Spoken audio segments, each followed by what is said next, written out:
Con la seguridad de que la educación es el mejor camino de desarrollo para el ser humano, a lo largo de 5 décadas hemos convertido un sueño en una gran realidad. Una corporación educativa que integra verticalmente toda la cadena de valor del sector educativo, desde educación temprana hasta doctorado, guiada de manera transversal en toda nuestra corporación por 4 pilares institucionales: emprendimiento, sostenibilidad, globalización, investigación e innovación.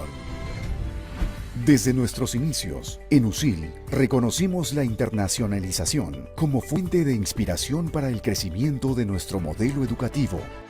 Todo esto nos ha convertido en la universidad peruana con mayor presencia y participación en los más importantes eventos internacionales, así como la corporación educativa, cuya universidad está presente tanto en Perú, Paraguay, Estados Unidos, así como sus oficinas internacionales en la China y España. USIL Perú, Coloring Dreams, Colegio San Ignacio de Recalde, Instituto de Emprendedores USIL, Universidad San Ignacio de Loyola, Escuela de Posgrado San Ignacio de Loyola, USIL Paraguay, Colegio San Ignacio de Loyola, Universidad San Ignacio de Loyola, USIL Estados Unidos, Coloring Dream, San Ignacio University,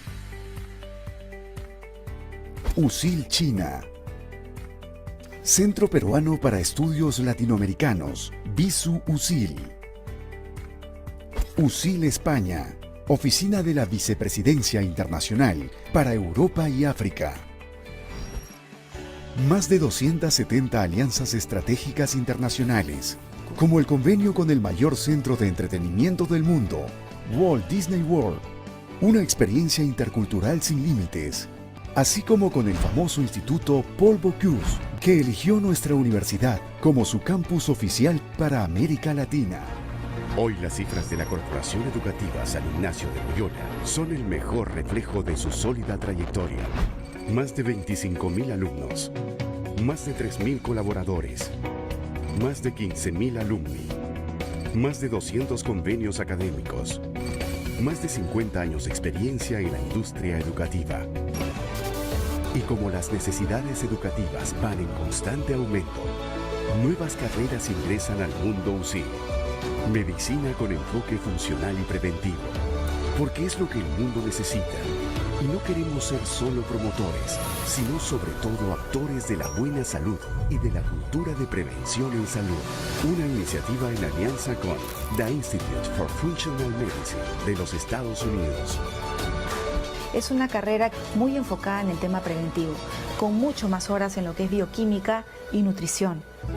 Esta visión por promover una vida saludable cuenta en Pisco, al sur de Lima, con más de 40 hectáreas dedicadas al cultivo de alimentos orgánicos para el consumo y la fabricación de nutracéuticos.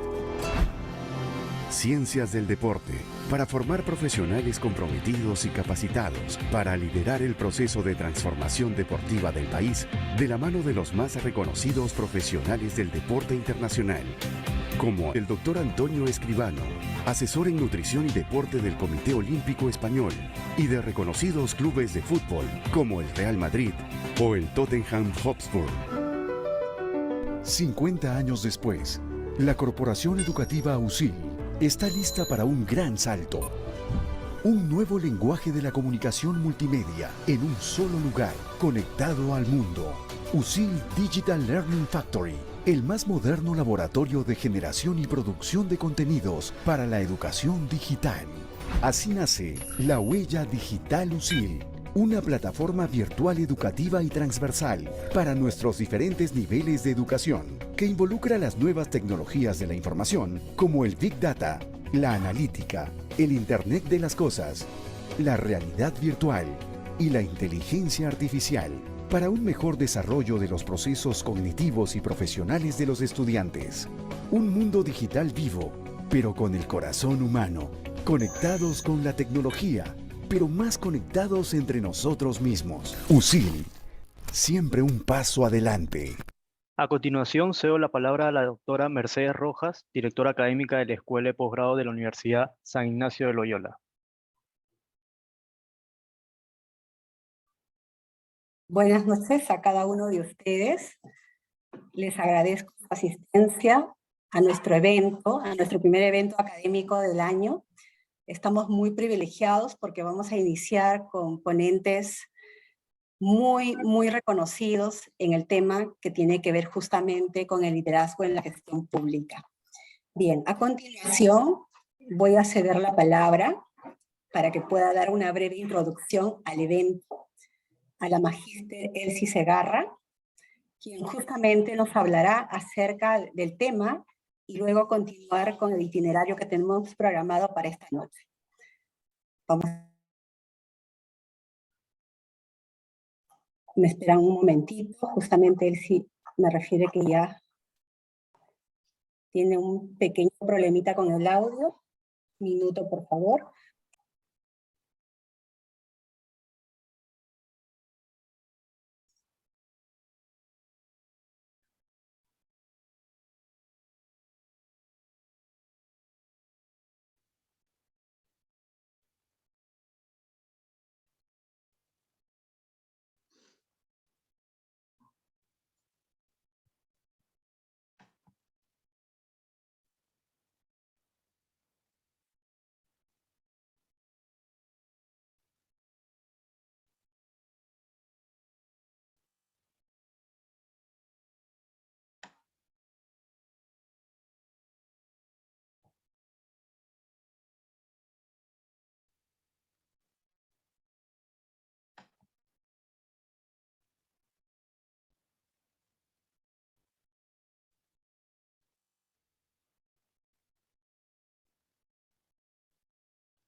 Ya la vemos.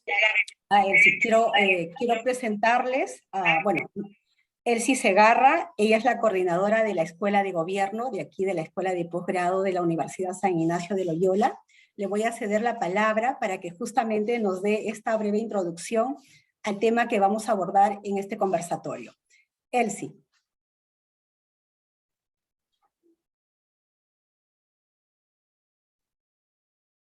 ¿Cómo están? Muy buenas noches con todos.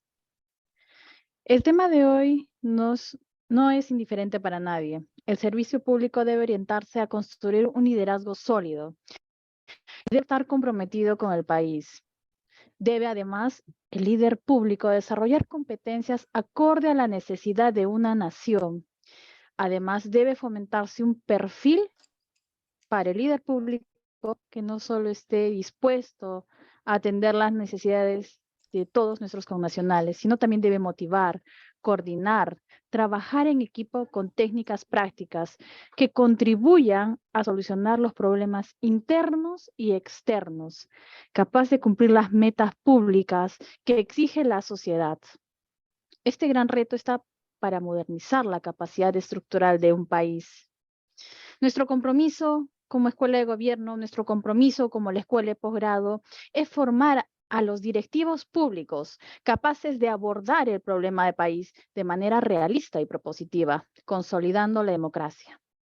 Hoy por hoy hay un déficit, pero nuestro deber es trabajar para nuestro país. Y es por eso que estamos motivando este tipo de eventos y es por eso que desde la EPG se busca generar esta sensibilidad para lograrlo. Quiero agradecer a cada uno de ustedes que se encuentran presentes y espero que podamos sacar el máximo provecho para este evento. Gracias, Elsie. Bien, continuando con nuestro itinerario, en esta oportunidad quiero presentarles a la representante de la Red de Habilidades, Sandra Aguirre.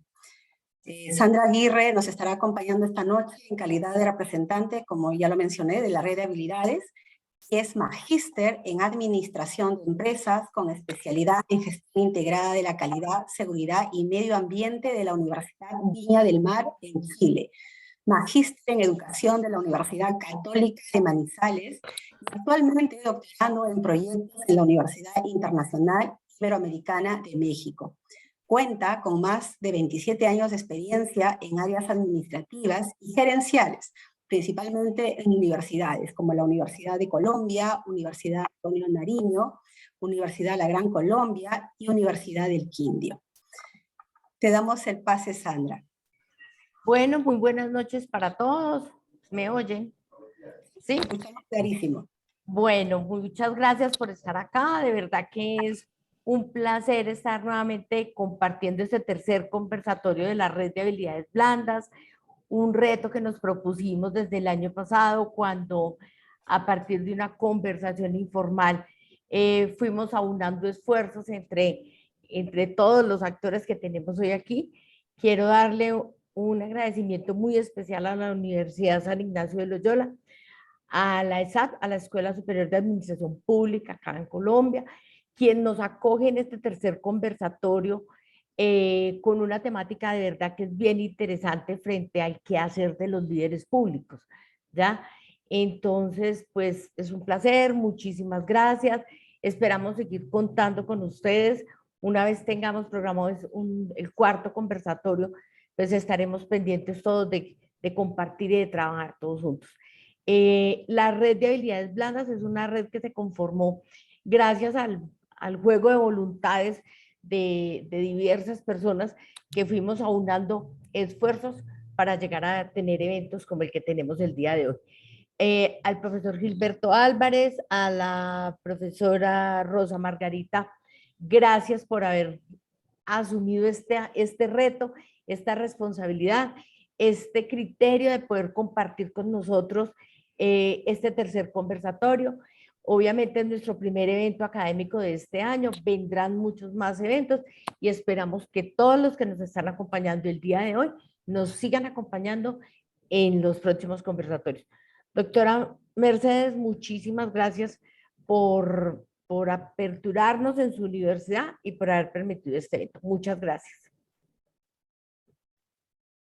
Gracias, Sandra. Bien, quiero hacerles llegar las palabras de bienvenida de nuestro director Giner Ordóñez, quien justamente no ha podido alcanzar en el horario porque todavía está en una reunión aquí en la universidad. Sin embargo, él muy encantado me pide que les dé la bienvenida y pues continuamos con nuestro evento. También quiero darle el pase al doctor Luis Alberto Sierra Pajoy. Él es director de la Territorial Quindio y Risaralda de la Escuela Superior de Administración Pública, ESAP. Le cedo la palabra, doctor, para que nos dé sus palabras de bienvenida. Mercedes, a ti y a todas las personas que nos acompañan online, un abrazo fraterno desde la Escuela Superior de Administración Pública Territorial Quindío Risaralda. En nombre de nuestro rector nacional, el profesor Jorge Iván Bula, queremos saludarlos, a Sandra Lucía, a Elsie, a todos los que nos siguen a través de este medio de comunicación, especialmente a los docentes y colaboradores de la Universidad de San Ignacio de Loyola en Lima, Perú. Para Rosa Margarita Talavera y para nuestro profesor Gilberto Álvarez, muy buenas noches y muchas gracias por hacer posible que el conocimiento y que la epistemología estén presentes en este ejercicio tan importante sobre el liderazgo público. Ustedes tienen entonces la gran fortuna de poder orientar una maestría en gestión pública, de convertir a sus estudiantes y entregarles herramientas, capacidades y habilidades para convertirse en verdaderos líderes del sector público, bajo propuestas académicas, conceptuales, que promuevan a un ser humano competente, eficiente y que entienda el gran compromiso de la función pública en resolver las necesidades básicas de la población, pero sobre todo en buscar siempre unos fines políticos, sociales y económicos que promuevan la prosperidad general. La Escuela Superior de Administración Pública es una universidad pública colombiana creada en el año 58, que tiene como misión la formación, la investigación, la extensión académica, pero también la asesoría y consultoría de las entidades públicas del nivel nacional, descentralizado territorialmente y por servicios. Actualmente tenemos una gran misión y eso nos hace distinto a las otras universidades, y es que asesoramos de manera directa a los gerentes públicos, a los líderes públicos, en temas relacionados todos con el saber público administrativo, contratación estatal, formulación de proyectos, gestión pública, hacienda pública, ordenamiento territorial. Y esta misionalidad no solamente nos la entrega la ley y la misma Constitución, sino que además nace de la necesidad fundamental de entregar un conocimiento innovador, de generar tecnología y transformación en las entidades públicas y en los sistemas de gestión pública. Y es por eso que docentes como Gilberto Álvarez, quien es uno de nuestros docentes, que no solamente tiene las habilidades, las competencias disciplinarias, sino las capacidades y competencias humanas para orientar las asignaturas que dentro de los núcleos de conocimiento del saber público administrativo son importantes. Gilberto es ingeniero industrial, cuenta con diversos posgrados, es coaching ontológico. Además de eso, ha hecho diversos estudios relacionados con la economía. Gilberto es, sin lugar a dudas, una de esas personas que nos hace sentir orgullosos como universidad, pero sobre todo que trasciende las fronteras, y es por eso que hoy en esa trascendencia de fronteras nos ubicamos en Lima, Perú.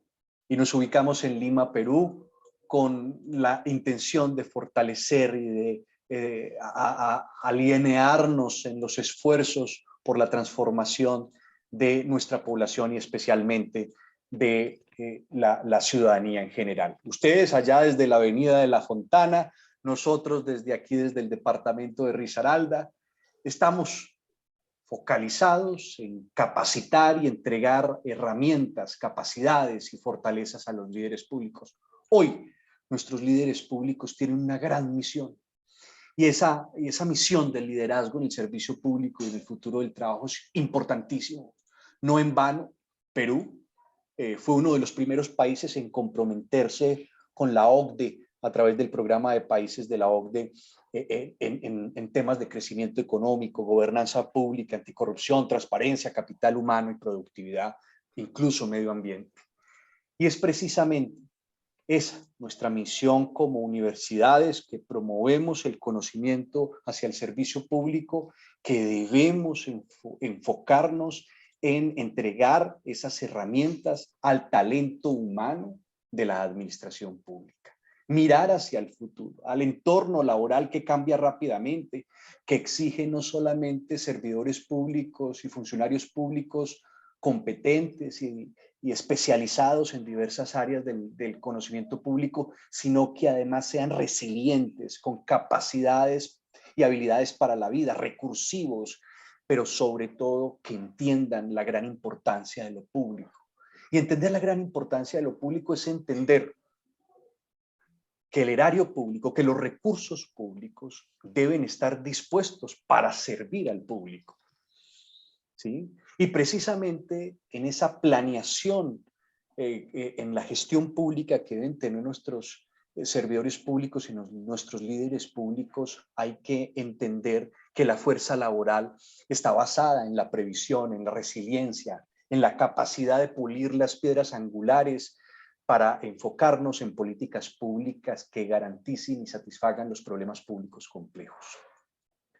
De allí que la flexibilidad, la efectividad, principios propios de la función pública que no solamente son propios de Colombia, sino de todos los países y especialmente de aquellos que hacemos parte del bloque continental, nos exige una construcción de competencias de liderazgo en la diversidad y en la inclusión, en donde la diferencia en donde las diferentes formas de ver y pensar el mundo son importantes para construir un conocimiento integrador.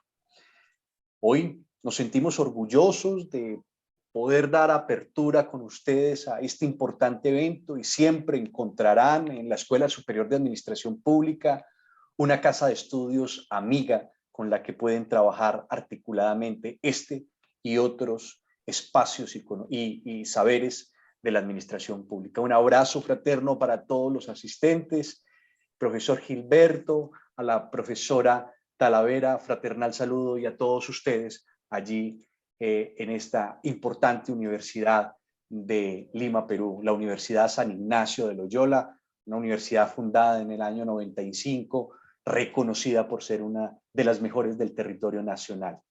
Un abrazo fraterno. Gracias, doctor Luis Alberto.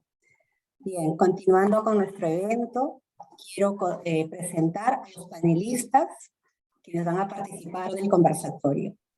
Bien, vamos a iniciar presentando a Gilberto Álvarez Mejía, a quien le damos la más cordial bienvenida. El tema que él abordará es la emocionalidad en la crisis del día a día. Él es ingeniero industrial con especializaciones en gerencia de instituciones, docencia universitaria y alta gerencia. Posee una maestría en coaching integral y organizacional.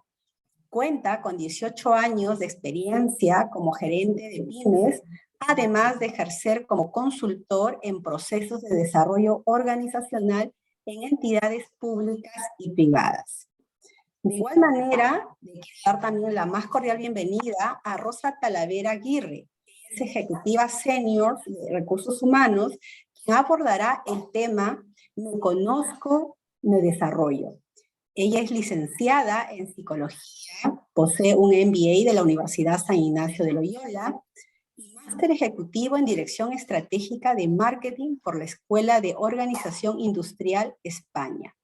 Completó sus estudios de doctorado en Administración de Empresas en la Universidad Católica del Perú y recibió su maestría en Filosofía por Maastricht School of Management.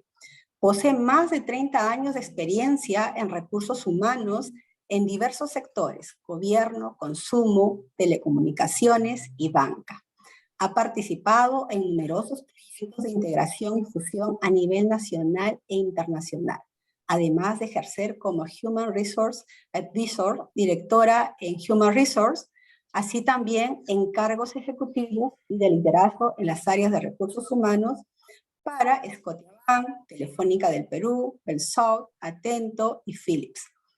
Actualmente es profesora a tiempo completo en la Escuela de Posgrado de la Universidad San Ignacio de Loyola. Le damos la más cordial bienvenida. Bien, vamos a iniciar con nuestro primer panelista, titulado La emocionalidad en crisis del día a día. Profesor Gilberto Álvarez, le cedemos la palabra. Ok, muchísimas gracias, doctora Mercedes, muy amable. Permítanme, yo comparto mi presentación. Hay algo, y es que cuando estamos hablando de las crisis del día a día, lo que estamos es buscando cuáles son las competencias emocionales que debemos desarrollar para poder solucionar esas crisis del día a día. Y sobre todo en el manejo de lo público. Aquí que el tema, ¿se ve la presentación, perdón? ¿Sí se ve? Se ve correctamente. Sí. Ok, bueno, muy bien. Se ve perfecto. Ok, entonces encontramos que cuando estamos en el servicio y sobre todo en el manejo de lo público, encontramos una realidad en el servicio, y es que se genera una lucha de poderes. Y esa lucha de poderes es que cualquier funcionario que está detrás de un escritorio en ese momento tiene el poder de hacer lo que quiera hacer, pero ¿cómo lo está haciendo? Y ahí es donde viene en muchos casos la incertidumbre que se genera en muchas situaciones, sobre todo cuando ese talento humano no ha sido lo suficientemente ubicado e inducido en su puesto de trabajo. Desafortunadamente, a veces encontramos que el funcionario, puede ser por por mala programación, por dificultades de todo tipo, por tiempo, les hacen unas inducciones a veces muy pobres, donde al funcionario le dicen, estos son sus compañeros, esto es su trabajo, cualquier duda pregúntele a fulano, le hace esto que es la misión, la visión, y defiéndase como pueda. Y resulta que ese funcionario ni siquiera sabe dónde queda el baño. A una persona que está en estas condiciones, pues obviamente su gran reacción a la negativa va a ser una reacción en la atención a los usuarios. Y entonces ahí es donde aparecen una serie de carencias, de certeza, de convicción de lo que es, de confianza en sus labores y una carencia de seguridad. Obviamente eso nos lleva a la generación de cuál es la interpretación que esa persona que de pronto no ha tenido el adecuado acompañamiento, cuál es la interpretación que le da a su realidad en ese puesto de trabajo y a su realidad con el papel que está desempeñando en el ADN de esa organización. Y entonces genera una cantidad de situaciones desde la emocionalidad que genera situaciones difíciles, sobre todo porque pues hemos sido educados para estar pues como en la zona de confort. Obviamente nos están pidiendo cambios permanentes, hay unos hechos, hay unas situaciones, unos sucesos, unas reacciones, pero también hay un lado humano que genera unas interpretaciones, unos sentires, unas respuestas, donde muchas veces el cambio no es lo esperado. Y sobre todo porque desafortunadamente al talento humano no le hemos puesto la suficiente atención. Y esto pues lo digo por mi experiencia en varias entidades, muchas entidades de lo público, también en muchas de lo privado. El talento humano casi en ocasiones pasa a ser como una atención secundaria.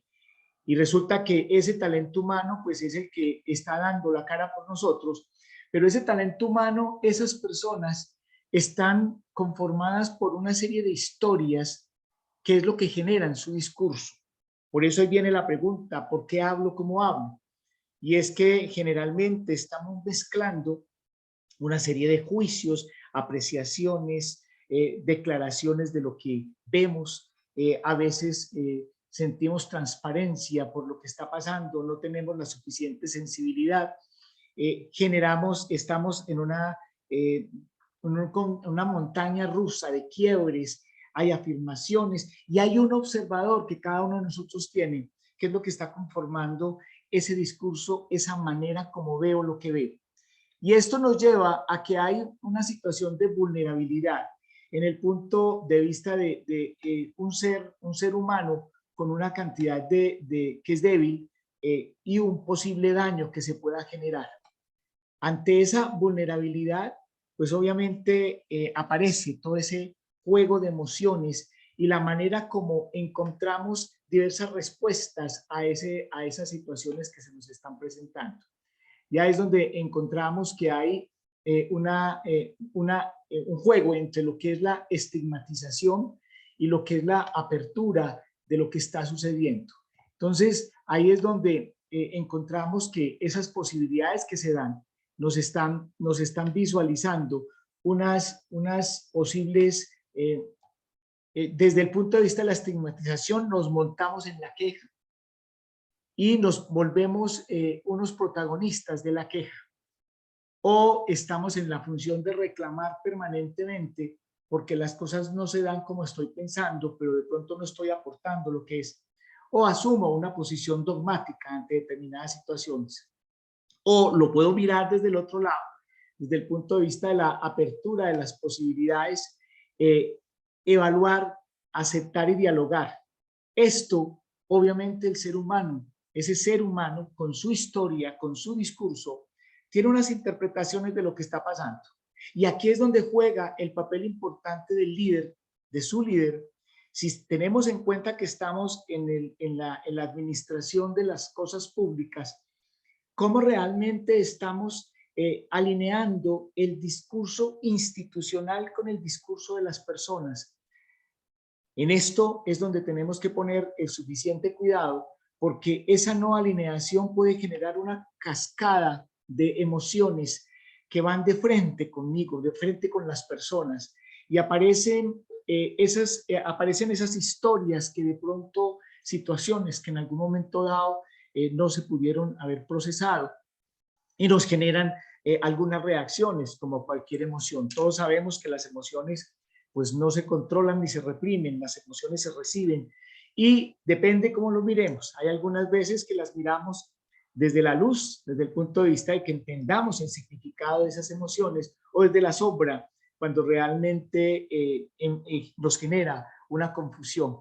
Y eso traduce esa manera de actuar. Y en lo público, en las atenciones, en la atención al público, que muchas veces hay un estrés permanente, la situación de crisis permanente, hay tres emociones fundamentales que aparecen en ese funcionario que está sometido a este vaivén por sentirse muchas veces el sándwich entre el público que está ávido y necesitado de servicios y una administración que obviamente pues está esperando encontrar prestar un buen servicio, unos excelentes resultados, pero que muchas veces no ha sido lo suficientemente procesado para que ese funcionario pues tenga la idoneidad para poder entregar lo máximo de sí. Aparece una emoción, es el miedo, y es cuando realmente tengo dificultades de afrontar determinadas situaciones, sobre todo cuando hay situaciones de queja, situaciones de contrariedad por parte de los usuarios, que eso es algo que nos suele pasar muy a menudo. Las podemos mirar ese miedo desde la luz, y es cuando nos lleva, el miedo nos conecta con el cuidarnos, con el protegernos, con aquello que nos dice cuídate, protégete, valórate.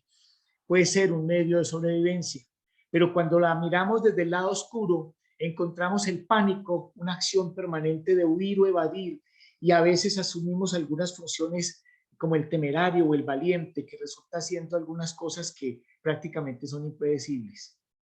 Eso nos puede generar unas emociones colaterales como la angustia, la ansiedad y el agobio, que si se vuelven estados anímicos van a volver a ese funcionario una persona que en cierto sentido comienza a maltratarse y a maltratar a ese público que en cierto sentido pues está en la función de exigirle, porque pues cuando estamos en lo público pues nuestra obligación es servir. La otra emoción que aparece ahí son tres emociones. La otra es la tristeza, y es la tristeza de ver que no puedo hacer algunas cosas, que me duele lo que está pasando, pero que realmente muchas veces me siento impotente ante determinadas situaciones o coyunturas de tipo político, económico, cultural que se pueden dar. Esta tristeza pues obviamente tiene una mirada desde la luz, cuando nos contacta con eso que nos importa, cuando valoramos lo que tenemos y lo que podemos perder, y cuando se rescata el aprendizaje de eso que perdí, pero que me quedó y que pude aprender de ahí. Pero también tenemos esa mirada desde la oscuridad de la tristeza, y es cuando llegamos al recogimiento, se pierde el ánimo, hay una mirada negativa absolutamente por todo, perdemos la fe, y hay un dolor profundo que hace que ese funcionario prácticamente llegue a aquietarse, a ensimismarse y a no poder actuar. Y aparecen otras emociones colaterales como la resignación, ya no puedo hacer nada, hasta aquí llegué yo, la nostalgia de pensar qué es lo que pudo haber pasado, y la añoranza de cuáles son las situaciones que pueden llegar pero que no duran. Y la otra emoción que nos aparece en todo este mare magnum de las atenciones al usuario, y sobre todo cuando hay afluencia de público alta, es la rabia. La rabia todos sabemos que tiene su lado de luz, cuando nos conecta con la justicia, con la dignidad, con la equidad, y ese es el potencial foco a resultados. Pero también hay un lado oscuro de la rabia de ese funcionario, es la frustración, esa impotencia o el oposicionismo per se y el desquite permanente por todo. Esto nos lleva pues a unas emociones asociadas como son el resentimiento. Ustedes saben o todos sabemos que el resentimiento es la emoción del esclavo, y es simplemente estar nombrando aquellas cosas que en algún momento dado creo o supongo que me hicieron daño, o siento que me hicieron daño, pero no las suelto.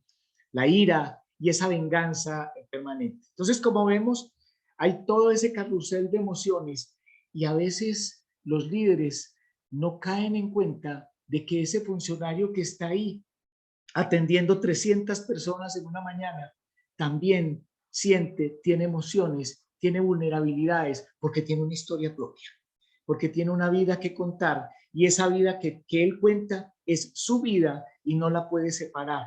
No podemos separar alegremente. Aquí vengo es a trabajar y afuera lo de afuera y adentro lo de adentro. No, somos un ser integral que básicamente maneja todo este tipo de cosas. Y entonces, aquí es donde tenemos que mirar las emociones desde el punto de vista del aprendizaje. No hay aprendizaje sin emoción. Y por lo tanto, ¿qué es lo que aprendemos de las emociones? Y este es como una de las de los razones de ser que debe manejar desde la mirada del talento humano, de la mirada de los líderes. ¿Cómo hacer que esas emociones se puedan canalizar como aprendizaje para lograr esa conciencia emocional? Y para eso, lograr esa conciencia emocional, pues tenemos 3 elementos claves. Uno, saberse, es decir, cuando yo soy capaz de identificarme a mí qué me pasa con eso que está pasando. Porque en la vida pasan cosas. El hecho es a mí qué me pasa con eso que pasó. El hecho, la otra es conocerse, cómo me pasa, qué hago, qué reacciones obtengo, cómo puedo actuar en favor o en contra de determinadas situaciones. Y tal vez la más importante que está en Daniel Goleman, no la tiene muy metida en su inteligencia emocional, y es el ser competente. Y es la flexibilidad de elección para resultados satisfactorios. Cuando yo soy capaz de procesar adecuadamente la emoción, tengo la habilidad de poder elegir y tomar decisiones con respecto a obtener resultados satisfactorios. Y aquí es donde, con esa conciencia emocional, pues hay que manejar como una especie de escala. Lo primero es activar el poder de mi sentir. Cómo equilibrar mi respiración, el nivel de tensión corporal, mi volumen consciente, qué tanto soy capaz de sentir mi cuerpo, porque el cuerpo no está lejos de las emociones, en el cuerpo están esas emociones. La otra, identificar las acciones que estoy realizando, cuáles son los beneficios o cuáles son los daños que puedo recibir o que puedo causar. Invitar nuevas emociones, sobre todo algunas emociones que nos ayudan a crecer, el caso del amor y la gratitud. Activar el poder de las conversaciones, que es bien importante, sobre todo las conversaciones conmigo mismo, cuando soy capaz de reconocer por qué hice lo que hice, por qué dije lo que dije, por qué miré como miré. Porque el público, acordémonos, el público está sensible también, porque está llegando a un sitio que es desconocido. Las conversaciones con la otredad, con mis compañeros, con mi grupo, y a nivel personal, con mi pareja, con mi familia, con los amigos que tengo cercanos. Y la conversación con mi deidad. ¿Cómo va esto con el propósito, mi propósito superior? ¿Qué realmente, qué es lo que yo quiero en la vida? ¿Y cómo es que estoy encajando en esto? Y algo bien importante que no se puede descuidar en un nivel adecuado de conciencia emocional, y es usar el poder sublime de pedir ayuda. Desafortunadamente, por cultura, muchas veces en las casas nos dijeron, le decían a los niños, para eso le doy todos los colores para que no pida nada prestado. Entonces resulta que tenemos muy metido en nuestra cabecita no pedir ayuda, porque es que yo me basto. Y resulta que los seres humanos no estamos solos. Necesitamos a unas personas, necesitamos de otros, porque por bien que hagamos las cosas, hacemos muy bien 1, 2, máximo 3 cosas. En la mayoría de las cosas necesitamos ayuda. Y ya para ir terminando, reactivar mi encuentro con el propósito de vida. Esto me lleva a acoger desde la luz algunas emociones clave como el amor. El amor me conecta con la seguridad, con el poder apoyar, con el poder acompañar. Apoyarme en la compasión desde el punto de vista no como lástima, sino como el sentido de entender que el otro es, de poderme poner en el lugar del otro, de que el otro me importa. La solidaridad, tener en cuenta que donde estemos tenemos compromisos con los otros. Yo no soy solo, yo también tengo responsabilidades con los otros.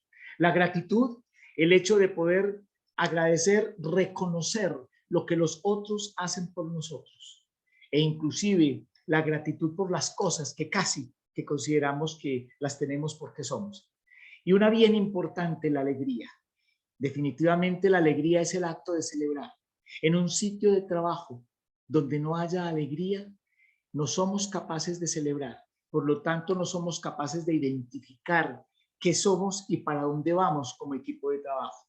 De ahí ese papel tan importante de los líderes, y en este caso que estamos hablando de las entidades públicas, a veces un poquito descuidados, por lo menos lo digo por mi país, yo creo que eso pasa en todas partes, esos líderes públicos a veces no cuidan mucho esta parte de la emocionalidad, y hay que tener en cuenta que un líder también tiene emociones, y también tiene que tener goticas de rabia, goticas de miedo, goticas de tristeza, porque es que es un ser sensible, que solo esa sensibilidad es la que le ayuda a proyectarse.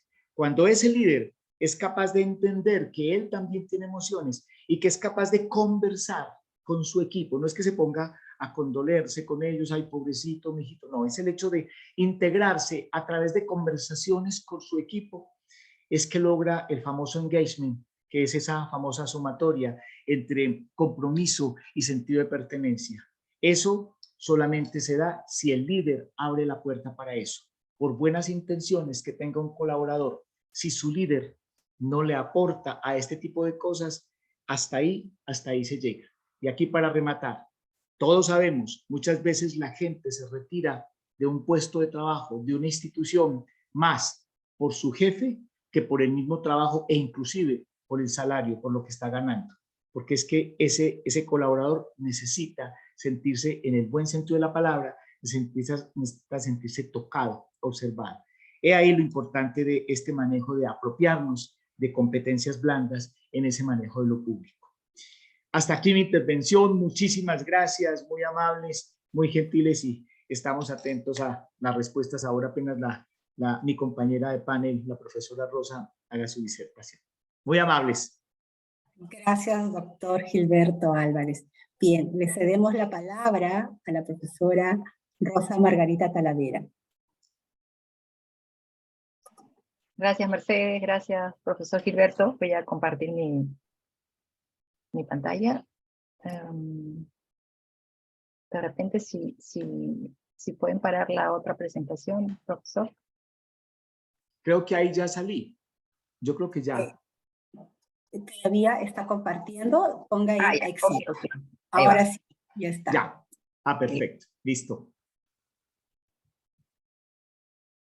Bien. Bueno, antes que nada, muchísimas gracias por la invitación a tener este conversatorio. Realmente para mí es muy gratificante poder compartir algunas experiencias y, bueno, entrar un poco en materia.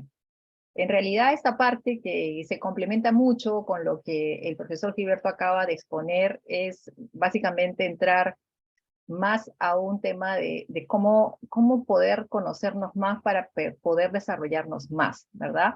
Que la forma de desarrollar competencias, desarrollar habilidades, es básicamente empezando por conocernos un poco más como personas y qué es lo que finalmente nos está faltando y en qué tenemos que seguir creciendo, ¿no? Entonces, me gustaría empezar comentándoles acerca del último estudio que Gallup, una empresa consultora muy reconocida a nivel mundial, todos los años esta empresa realiza una encuesta a nivel global donde mide más o menos la temperatura de cómo está el estado del lugar del trabajo, ¿no? Es como un reporte que representa la voz colectiva de los empleados en general en todas las regiones del mundo. El año pasado, los resultados de esta encuesta han sido bastante interesantes porque siguen afectadas justamente por la pospandemia, ¿no? Y si nosotros analizamos o revisamos algunos insights de esta encuesta, vamos a encontrar algunas cifras interesantes, preocupantes, ¿no? Interesantes porque también nos pone retos como ya sea en nuestro rol de empleado o en nuestro rol de empleador para poder trabajar estos resultados, ¿no? Uno de los resultados interesantes que esta encuesta ha arrojado es que a nivel global solamente el 21% de los empleados se encuentra comprometido, ¿no? Fíjense ustedes, es un porcentaje bastante bajo, ¿no? Mientras que un 33% de los empleados indican que están, digamos, trabajando o prosperando en su vida familiar, ¿no? En su bienestar. Son porcentajes bastante bajos, ¿no? Y dice mucho, o se conecta mucho de lo que acaba de hablar el profesor Gilberto, ¿no? Por otro lado, hay un indicador, digamos, que tiene un máximo histórico. Cuando dice máximo histórico, o sea, digamos, el porcentaje anterior era menor, y tiene que ver con el estrés, ¿no? Un 44% de los encuestados manifiesta un estrés elevado, ¿no? Ahora, si nos vamos a nuestra región, Latinoamérica, no contamos Estados Unidos ni Canadá, obviamente, sino desde México para abajo, encontramos, por ejemplo, dos indicadores interesantes. Uno, que tiene un porcentaje muy alto, y es el 53% de esas personas encuestadas muestra mucha preocupación diaria, ¿no? O sea, anda muy preocupada. Y otro porcentaje alto indica que no fue bien tratado en el último día, ¿no? O sea, el día anterior de la encuesta.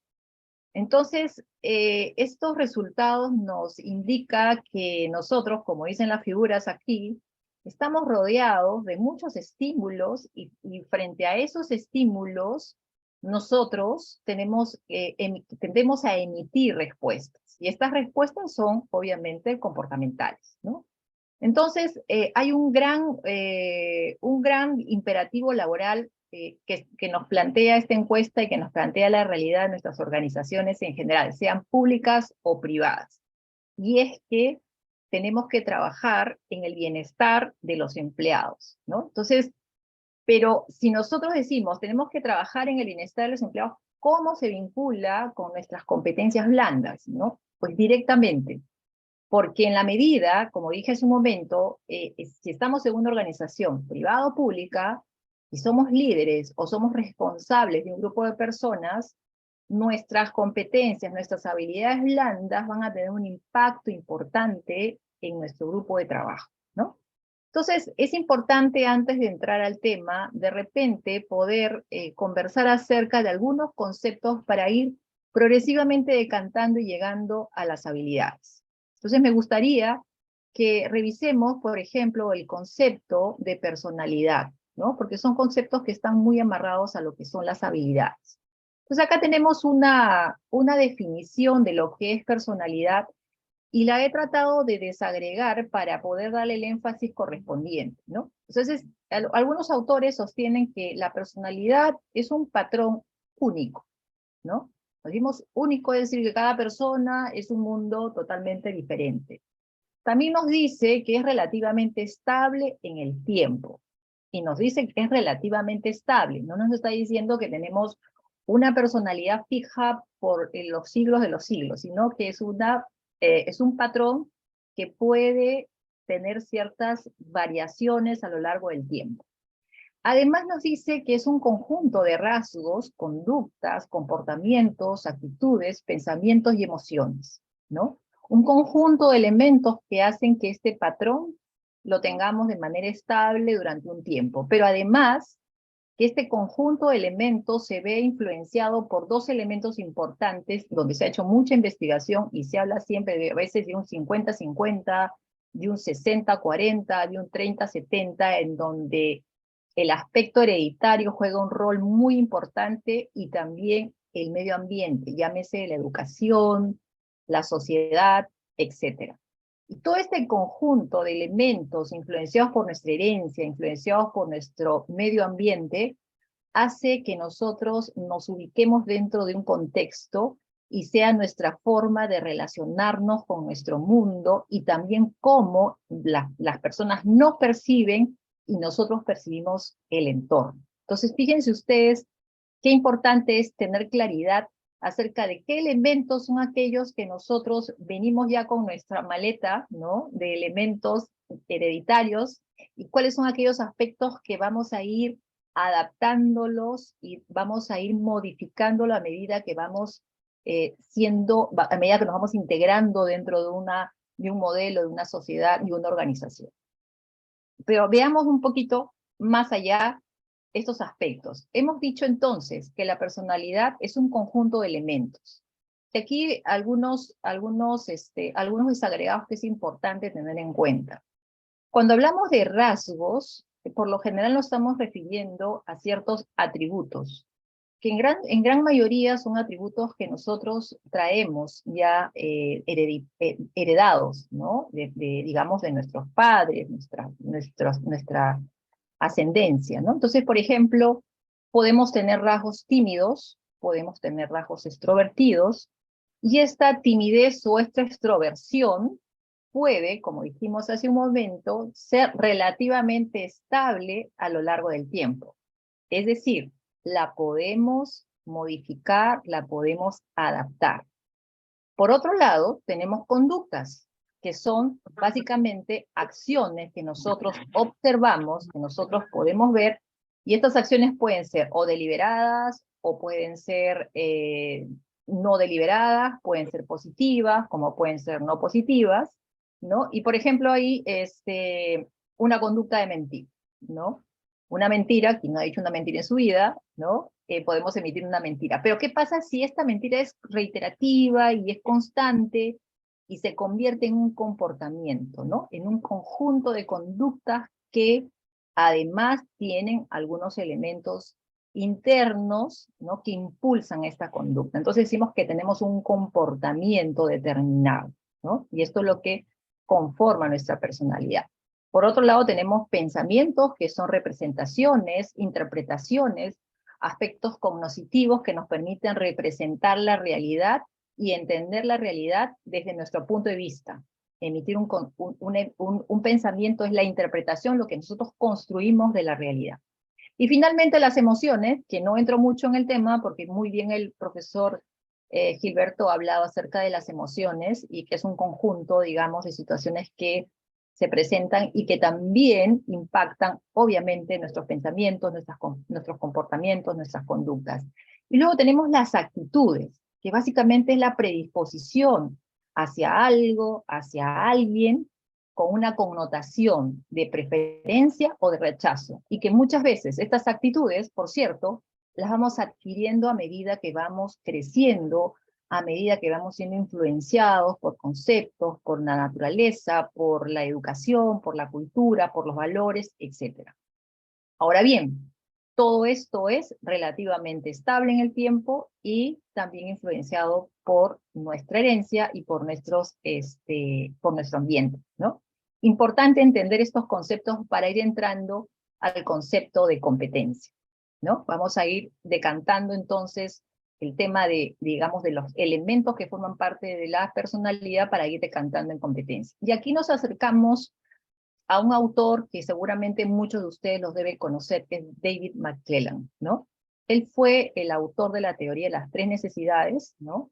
O también llamado de la teoría de la motivación, que habla acerca del logro, del poder y la afiliación. Él realizó un artículo en el año 1973 acerca de probando la competencia en lugar de la inteligencia, ¿no? Y él hizo algunas investigaciones y concluyó que las pruebas contenidas de manera tradicional acerca de aptitud académica, de conocimiento, o las calificaciones o títulos o grados no necesariamente predicen el éxito en la vida de una persona, ¿no? Es a partir, digamos, de este artículo interesante que se inicia todo el movimiento relacionado a la competencia. Definitivamente, ¿cómo empieza McClelland? Empieza haciendo un trabajo para el Departamento de Estado, donde justamente a raíz de este artículo, él identifica que personas que no necesariamente tenían estas calificaciones, tenían un excelente desempeño. Realiza una serie de investigaciones y empieza a observar y divide a 3 grupos de personas, ¿no? Aquellas personas que tenían un alto desempeño, un desempeño regular y un buen desempeño. Y empieza a analizar qué diferente hace cada uno de los grupos para tener éxito o para no tener éxito. Y es a partir de ahí que empieza a trabajar lo que hoy en día se llama el movimiento de las competencias. Luego de eso, Spencer y Spencer continúa el trabajo de McClelland y empieza a trabajar también el tema de las competencias. Para Spencer y Spencer, ellos definen la competencia como una característica subyacente. ¿Qué significa la característica subyacente? La personalidad, lo que acabamos de explicar. Es decir, aquellos atributos, aquellas conductas, aquellas actitudes, aquellos pensamientos y emociones que tiene un individuo y que está causalmente relacionada, ¿no?, a un criterio referenciado. Cuando habla de criterio referenciado se refiere a cierto estándar, digamos, de efectividad o de desempeño. Entonces, señala que tanto la personalidad, ¿no?, y las características de personalidad pueden tener un efecto causal, pero ellos van más allá de eso y dicen, ok, las competencias tienen las siguientes características. 2 de ellas pueden ser visibles y 3 de ellas no necesariamente. Entonces es como si pusiéramos nosotros el iceberg, y en la punta del iceberg tenemos los conocimientos y las habilidades. Acá ya estamos entrando al concepto de habilidad. Y luego tenemos los otros 3 elementos que son los motivos, los rasgos y el autoconcepto, que para Spencer son, digamos, menos visibles. Y al ser menos visibles probablemente son más difíciles de desarrollar. Entonces decimos, ok, las habilidades, ¿es factible de desarrollarlas? Sí, las podemos desarrollar, ¿no? Las podemos entrenar y las podemos desarrollar. Los conocimientos, obviamente que los podemos desarrollar. Entonces, a raíz de esto, podemos definir entonces que una habilidad es una conducta observable, la observamos, la podemos ver, son conductas que podemos controlar, que las podemos modificar, son conductas que se interrelacionan y probablemente se traslapan. Por ejemplo, la empatía y la asertividad podrían ser conductas que se interrelacionan y se traslapan.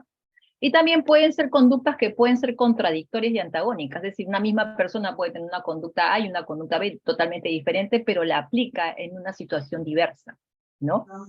Por ejemplo, podemos decir que un líder puede ser más directivo con un equipo y puede generar más empoderamiento en otro equipo dependiendo de los mismos miembros que forman el grupo, ¿no? Entonces, esta es la habilidad, ¿no? Conductas que podemos observar y conductas que podemos controlar o modificar. Y por ahí tenemos también a Bandura, un psicólogo en el año 1977, nos habló de la teoría del aprendizaje social, ¿no? Nos dijo, sí, las habilidades se aprenden, las habilidades se desarrollan. Y nos dijo que las habilidades se pueden desarrollar a través de 3 mecanismos.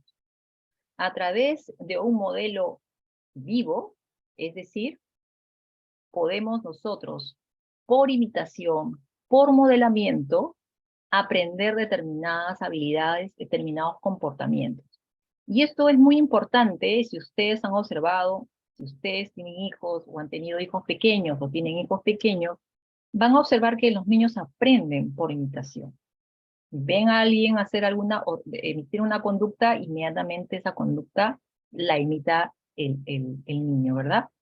Y no solamente los niños, muchas veces los adultos, ¿no? Entonces, este es un aprendizaje de modelo vivo, es decir, aprendemos a modelar la conducta, ¿no? Otro elemento que nos permite desarrollar habilidades es la instrucción verbal, es decir, determinados parámetros o reglas que nosotros queramos que determinadas personas puedan desarrollar, pues lo hacemos a través de una instrucción verbal, ¿no? Que es lo que normalmente lo hacemos y lo desarrollamos muchas veces en un ambiente digamos, de escuela, un ambiente de enseñanza, donde damos determinadas instrucciones y los alumnos los tienen que cumplir, los tienen que desarrollar, ¿no? Y el tercer elemento que sostiene Bandura es a través de un modelo simbólico, ¿no? Es decir, nosotros podemos identificar un modelo el cual nosotros nos sintamos atraídos, sintamos admiración, sintamos que queremos ser, reflejar sus habilidades y ser y comportarnos o tener las mismas habilidades de ese modelo simbólico. Y bueno, ustedes saben que hubo una gran, digamos, corriente durante muchos años atrás sobre la gran saga de Harry Potter. Muchos chicos imitaron, empezaron a leer lo que muchas veces los niños no leían los libros de Harry Potter y querían ser magos, ¿no? O muchos quieren ser inversionistas como Warren Buffett, ¿no? O convertirse como una Oprah Winfrey y practicar el arte de la guerra, ¿no? Porque no solamente es un modelo en términos de personas, sino también en términos de libros, en términos de mensajes, ¿no? Sin embargo, los últimos desarrollos que se han dado a lo largo de la investigación con respecto al desarrollo de habilidades, dijeron que la teoría de aprendizaje de Bandura era buena, pero no era completa. Es decir, que no necesariamente había que mirar un modelo para desarrollar una habilidad, que no solamente era necesario tener una instrucción verbal para desarrollar una habilidad y que a través de un modelo simbólico aspiracional no necesariamente nos desarrollaba una habilidad. Entonces aparece otros autores y nos dice, sí es posible desarrollar habilidades y mantenerlas fijas en el tiempo y que sean consistentes. No es magia, es una realidad. Y tiene 5 pasos que creo es importante que lo revisemos con calma, ¿no? Uno de ellos, y esto, bueno, los autores son Wendell Davis y Cameron, que el año 2016, digamos, llegaron a la conclusión de que se pueden desarrollar habilidades e insertaron algunos elementos complementarios. Y uno de los elementos que mencionan es que para poder empezar a desarrollar las habilidades, aquellos aspectos que nosotros creemos que debemos desarrollar, primero tenemos que tener una línea base, es decir, un diagnóstico. ¿Qué es lo que nos falta? ¿En qué tenemos que desarrollar? ¿Cuáles son esas brechas que debemos cerrar? Y para ello sugieren que nosotros tengamos 2 herramientas, básicamente. Que podamos recurrir a instrumentos de evaluación, que hoy en el mercado hay muchos, digamos, encuestas, muchos tests. Entonces es importante encontrar el test que realmente se ajuste. Tenemos el DISC, tenemos el Myers-Briggs, tenemos el Caliper, tenemos el The Predictive Index, y uno que es muy interesante, que también es de Gallup, que es el Clifton Strength, que este test se enfoca más en las fortalezas que en las debilidades, porque sostiene que las fortalezas, potenciando nuestras fortalezas, realmente podemos tener más éxito. Sin embargo, hay muchas en el mercado y lo importante es establecer cuál es esa línea base. Puede ser a través de una encuesta, puede ser a través de una representación de roles, puede ser a través de un diagnóstico que haga un coach, puede ser a través de un plan de desarrollo que pueda hacer un jefe directo, etc. Lo importante es establecer cuál es esa línea base, cuál es esa brecha que tenemos que cerrar. Entonces, ¿para qué nos sirve? Para conocernos un poquito más, para ver aquellos aspectos que nosotros de manera natural no lo estamos viendo porque tenemos ese punto ciego que no nos permite ver, y porque además nos permite sensibilizarnos en ese camino de decir, ok, yo tengo esta brecha y quiero cerrarla. Y tomo conciencia de ello y trabajo en ese sentido. Pero ahí es la primera parte. Para poder seguir desarrollando las habilidades, ya hice el primer intento, que era conocerme un poco mejor y saber realmente si quiero cambiar. Y ahí viene la segunda parte. La segunda parte es, ok, ahora que tengo mi línea base, ahora tengo que entender exactamente qué habilidades voy a desarrollar, pero ¿cuáles son esas habilidades? ¿Qué comportamientos tienen determinadas habilidades, ¿no? Y ahí, por ejemplo, les pongo en la lámina algunos ejemplos sueltos, ¿no? Por ejemplo, el comportamiento en una área de autogestión, ¿no? ¿Cuál sería ese comportamiento, ¿no? Por ejemplo, correr riesgos cuando necesita tomar decisiones con poca información o sin pautas a seguir. Por ejemplo, esa sería la guía del comportamiento, ¿no? O acerca de sensibilidad interpersonal, ¿no? ¿Qué significa tener la habilidad de tener sensibilidad interpersonal? Relacionarse con eficacia con otras personas, percibiendo el impacto de su propio comportamiento en los demás y modificando su enfoque para lograr resultados productivos, ¿no? Entonces, esta segunda parte lo que nos permite es que aprendamos en teoría, ¿no? ¿Qué es lo que significa cada una de esas habilidades y cuál es la guía comportamental de cada una de esas habilidades? Es como un checklist, ¿no? Esta habilidad tiene tal comportamiento y este otro, ¿no? Entonces, este ejercicio, este segundo ítem del ejercicio nos permite que conozcamos cuáles son los principios correctos, ¿no? Y cuáles son los fundamentos de los comportamientos. Entonces, tenemos la línea base, tenemos el aprendizaje de habilidades, y luego pasamos a analizar esas habilidades a través de casos, a través de visualizaciones, a través de, por ejemplo, métodos de caso que es tan importante. ¿Por qué? Porque a través de los métodos de caso podemos nosotros, a través del ejemplo, podemos identificar cuáles son esas habilidades que se están desarrollando de manera adecuada o inadecuada. Podemos analizar los principios conductuales y cuáles funcionan y cuáles no. Entonces, hasta el momento tenemos entonces 3 aspectos. 1, la línea base, 2, la parte teórica, y 3, revisar en caso cómo estas habilidades se desarrollan, cómo se están dando. Todo esto dentro de un ambiente, en teoría, de laboratorio, porque lo estamos recién analizando. Pues bien, luego viene el cuarto paso, y el cuarto paso es cómo practico. Ya viene la parte práctica. Ya aprendí cuáles son esas competencias, y entonces ahora yo hago ejercicios de simulación. Así como los futuros médicos practican en muñecos, toman la temperatura, toman la presión, etcétera, etcétera, también para desarrollar habilidades tenemos que hacer ejercicios de simulación.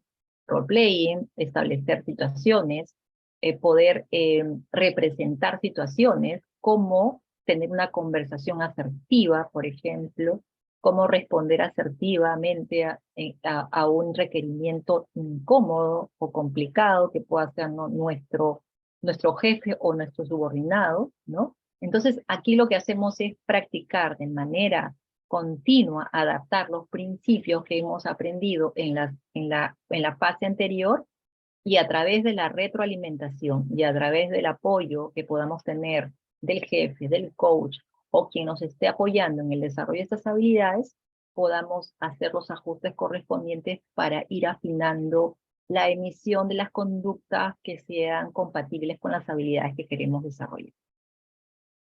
Finalmente, y llegamos acá al final, ya entramos en una etapa donde tenemos que transferir lo que hemos visto en laboratorio, en una situación experiencial, a una realidad de la vida real, una situación laboral, donde aquí ya tenemos que trabajar tareas conductuales, tareas escritas, y aquí definitivamente se sigue trabajando mucho con la retroalimentación. Siempre es importante que cuando nosotros queramos desarrollar habilidades en las personas, siempre tengamos a alguien que nos pueda ayudar a verificar si esas habilidades están llegando a su punto deseado, ¿no? Suena bastante práctico, suena bastante fácil, pero estos 5 pasos que acabamos de ver, acuérdense, recuerden un poco el inicio de la presentación. Se desarrolla mucho en función de nuestros rasgos, de nuestras conductas, de nuestras actitudes, de nuestros comportamientos, de nuestros pensamientos y de nuestras emociones. Todos estos elementos son elementos que nos van a jugar, nos juegan en contra o nos juegan a favor, pero en función de cómo nosotros conozcamos cuál es esa brecha que tengamos, vamos a poder, a medida de practicar y desarrollar las habilidades que podamos tener en nuestro desarrollo profesional. Hoy en día, el desarrollo de habilidades es una demanda importante en el desarrollo de la carrera de cualquier empleado en cualquier organización. Hoy en día, a través de los procesos de evaluación de desempeño, si las personas quieren crecer, seguir creciendo, desarrollándose profesionalmente dentro de su organización, muchas veces el conocimiento técnico es importante, pero hoy en día el talento se suma con las habilidades. Lo que decía McClellan, ¿qué hace una persona exitosa? No solamente es el conocimiento que pone en práctica, sino las habilidades que acompañan la ejecución de ese conocimiento. Entonces, pongámonos y reflexionemos sobre qué habilidades nos gustaría reforzar y cuál va a ser mi compromiso para trazar un plan de acción y empezar a trabajar en ese desarrollo de habilidades, ¿no? Y hasta aquí, bueno, es un poco nuestra presentación. Muchas gracias. Muchas gracias, Margarita.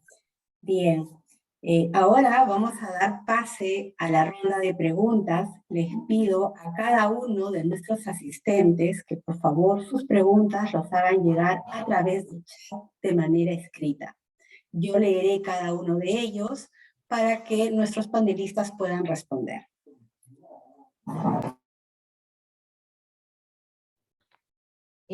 Doctora, el señor Luis Alberto tiene la mano levantada. No sé si quisiera que lo dejáramos intervenir mientras se gestionan las preguntas. No era una pregunta, mejor escribo para no romper el molde, ¿no? Iba a ser una pregunta directa, pero voy a escribirla mejor. Gracias. Listo. Agradezco, Luis. Gracias, doctora Mercedes.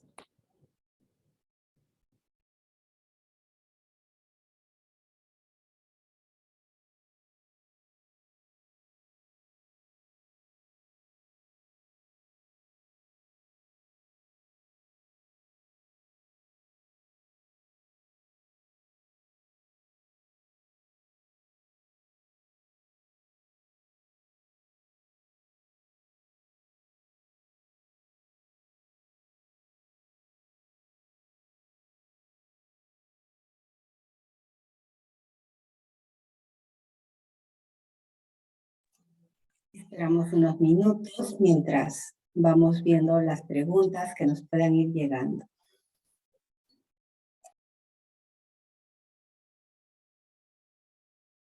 Tenemos la primera pregunta. ¿Cómo hace una persona para dejar los problemas personales en casa y dar una respuesta satisfactoria a aquella persona que requiere de un servicio o solucionar un problema público? Es una pregunta de nuestro asistente James Antonio Castro. Bien, primero le doy la palabra al doctor Gilberto Álvarez y luego le invito a Rosa Margarita Talavera. Bien, a ver, decía en mi intervención que no nos podemos porcionar. Yo soy el mismo con la familia que tengo y soy el mismo trabajando. Lo que pasa es que si tengo problemas personales, y aquí es donde viene algo fundamental, y es el apoyo del equipo de trabajo. Cuando yo llego a mi sitio de trabajo y por lo menos puede que tenga, yo debo un dinero X, es personal, es mío, me lo están cobrando, tengo dificultades, eso me dispersa. Pero si yo por lo menos tengo el nivel de confianza de poderle contar a mi compañero que debe una plata, puede que el compañero no me solucione el problema, pero el solo hecho de yo poder hablar de mi problema hace que baje las defensas, sobre todo porque cuando no puedo comentar con nadie, yo tengo una carga emocional bastante alta. Y el primer usuario que entre por esa puerta, si tengo un machete, machete le doy. O sea, yo estoy tentado para el diablo. Perdón, una expresión muy paisa, muy de acá, muy colombiana. Pero sí, o sea, yo tengo rabia con la vida. Entonces, por eso, ahí es donde está el papel del equipo de trabajo. No solamente es solucionar los problemas de la entidad, claro que sí, pero también es el apoyo que se sienten entre colegas para poder conversar de algunas cosas. El solo hecho de hablar me ayudaría a bajar. El problema me tengo que hacer cargo de él, lo tengo que resolver, pero lo voy a mirar distinto. Ahí cambiaría mi observador. Esa es mi posición. Gracias, doctor Gilberto. Le doy el pase a la magíster Rosa Talavera. Bueno, sí, eso nos pasa a todos, ¿no? O sea, nos ha pasado a todos que de alguna manera u otra hemos estado muy cargados y es natural, es humano.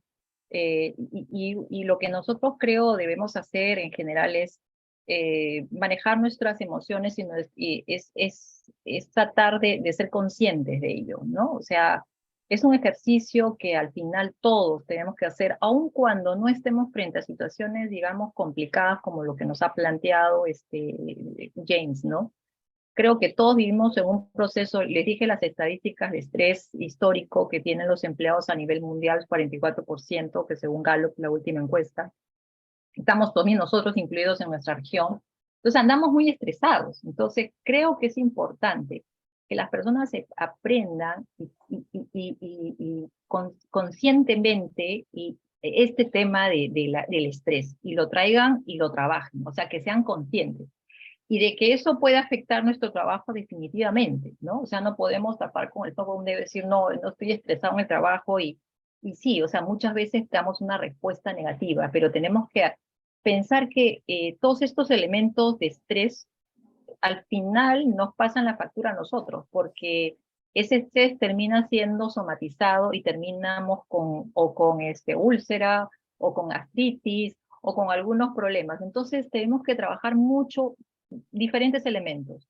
La psicología positiva los ayuda mucho en ese sentido. Para eso hay una serie de recomendaciones para trabajar, ser conscientes de esa situación, traerlas, racionalizarlas y empezar a trabajarlas. O sea, no apartarlas, no negarlas, aceptarlas y trabajarlas.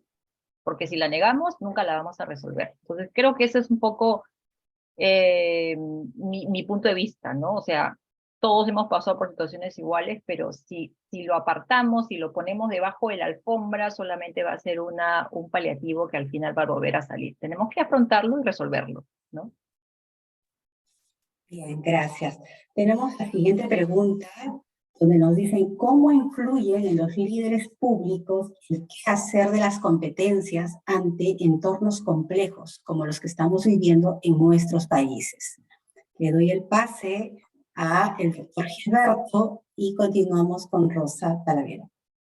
A ver, ante situaciones complejas como la vida política de nuestros países, yo creo que estamos caminando ambos países por situaciones bastante complejas.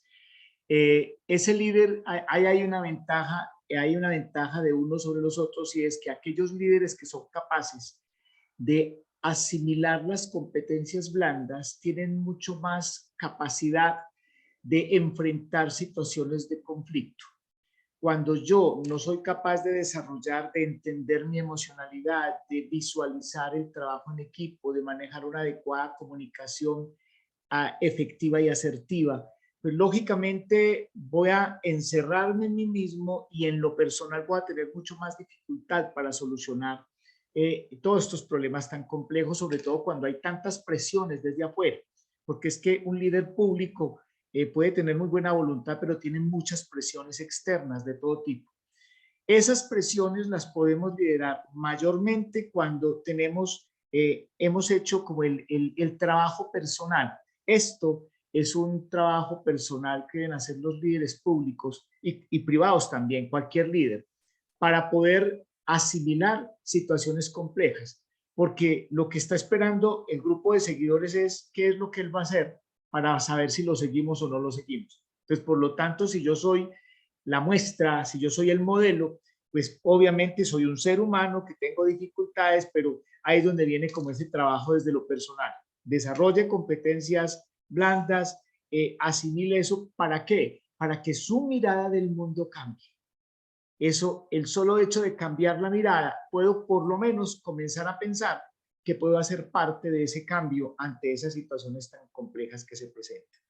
Sería mi opinión. Gracias, doctor Gilberto. Bien, aquí una pregunta para Rosa Talavera. ¿Cómo se puede medir el progreso de una habilidad blanda cuantitativamente? A ver, las habilidades, estamos hablando que las habilidades, lo que hemos expuesto, son conductas observables, ¿verdad? O sea, al final nos terminamos en conductas y las conductas son observables. Las conductas probablemente no las podamos medir sino a través de un test, una encuesta, ¿no? Pero, digamos, cuantitativamente, yo no me arriesgaría a decir que las podemos medir cuantitativamente, las podemos observar y las podemos ver en función de un patrón, ¿no? Como hablábamos hace un momento, tenemos un checklist, por ejemplo, de comportamientos que normalmente una persona empática o asertiva puede emitir en términos de comportamiento. Entonces, si la persona tiene esas competencias y esas habilidades y esos comportamientos de ser una persona empática y asertiva y emite esos comportamientos que están dentro de ese estándar, podemos decir que la persona tiene esa habilidad, ¿no?